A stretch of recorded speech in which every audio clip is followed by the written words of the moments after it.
Neal, 2-1 defeat against Aldershot Town. Just reflect on that one for us. Listen, we lost the game in a mad 15 minutes in the first half, you know.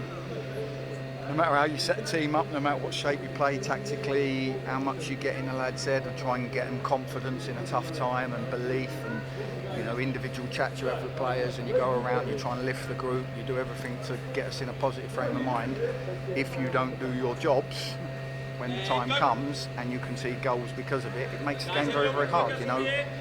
Centre forward has made a straight run and jogged into the box and headed the ball in the back of the net from a corner. So the player marking him, it's not acceptable. Second goal, they head a ball back down, no one reacts, and again, you know, people compound the problem by then running out of their shape when they shouldn't. So defending for 15-20 minutes, awful, cost us the game. The rest of it, bar missing clear-cut chances, the structure of the rest of it was pretty good, and the reaction from the boys to being 2-0 down was pretty good, but we've lost the game. I suppose was that the disappointing thing, the sort of quick-fire nature of the goals one after the other. Yeah, and kills you off. And that's anxiety. The first one goes, you lose your edge, try and compose yourself. The second one's poor. Then we could have conceded a third one because we had a 10-minute spell where players lost total composure. And again, we then tweak a couple of things, make a sub at half time. We sort of better team for 20 minutes at the end of the first half and then dominate the second half. But you can't, and there's a common theme, we're conceding goals. You cannot concede, you can't score 3 goals to win a game at home. And that's the problem, and like I say, we need to probably try and get 1 or 2 people in that do their jobs. I suppose you touch on it there. Obviously, we were the better team sort of after those 2 goals, and you know we dominated the game. They put a lot of bodies behind the ball. I thought Saborski made a real difference when he came on. Sort of his hold-up play, and Gerald Pano missed a couple of chances, but his play sort of really did help the team in that second half. Didn't it? Yeah, we looked at it. We just said they're going to defend deep.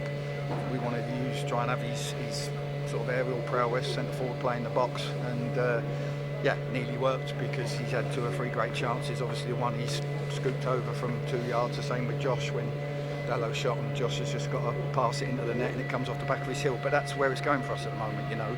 The confidence levels, things that normally happen naturally aren't. But that part I can forgive because we're all working to get that part back in our game. I can't forgive somebody jogging into my penalty box and heading the ball in the back of the net to go 1-0 up. What do you think it was that we couldn't grab that equaliser in the end? I know we obviously tried, and we had a couple of good chances near the end, but what was it that sort of made the difference, you feel? It's one of them. It's hard chasing games. You can't concede goals and chase games. If you get yourself in the lead, you know the opposition will come at you. You can open them up even more, and we haven't been able to do that. And it's a boring saying, but both boxes are where it matters. And today, between the boxes, we were by far the better team. In both boxes, we were that poor in our own for 15 minutes that we've cost ourselves the game. I suppose looking on towards the Scunthorpe game next, obviously, I suppose it makes that game even more important, doesn't it, to try and get a win and get the confidence back? Listen, we can heap as much pressure as we want on it. We put pressure on ourselves. We're not used to what's happened. I'm not used to what's happened in the last few weeks. And, you know, if you get beat up by it, it's only going to go one way. So we have to try and pick ourselves up, dust ourselves down. You know, we're working hard. We do need a couple of bodies, and we'll try and bring a couple of bodies in to make a difference. And if we can get them, hopefully we can push on. Obviously, we did bring one in today, Max. What can he bring us? I know he's a young lad trying to make his way in the game, but what can he bring us? Yeah, Max is a long-term prospect. He's a midfielder, energetic midfielder. He's a young lad that we've had an eye on. He's trained with us, done really, really well. And he's one that we just looked at and said, let's sort of bring him in. He's not really for now. We want to get a squad together where he's not for now, and maybe he goes out on loan and gets some more experience. But he's one that, you know, we're hoping in the summer can come in and impress in pre-season.